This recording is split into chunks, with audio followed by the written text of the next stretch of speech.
Newspaper roll tubes can be used to make all sorts of huge structures, and the children love making them, and they're capable of making them.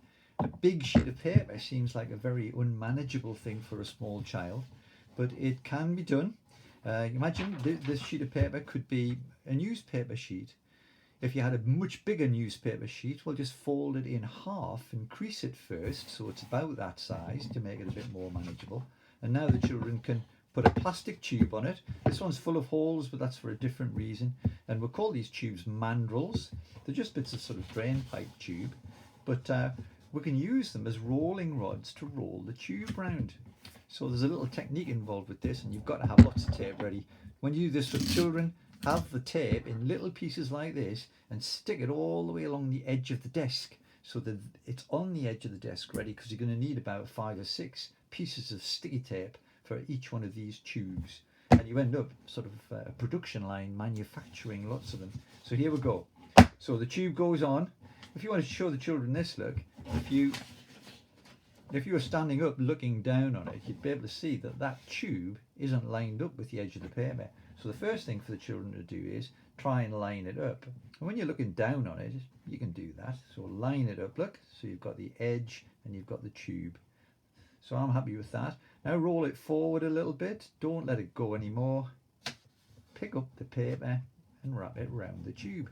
Now your problem's going to be the corners, because as you roll it round, you're not tucking the corners in. So you either spread your fingers out as much as you can, or with small children, you have one on one end and one on the other. So they each have a hand here and another hand there and there. So very slowly they roll it round. So let's try and do it. You can actually feel it when the paper tucks in underneath. And once you have, you mustn't let go. As soon as you let go, the paper would spring out. Continue rolling. So all the way up to the end. There we are. Don't let go. So what we've got to do is get a bit on the middle really quickly so that it can't unroll.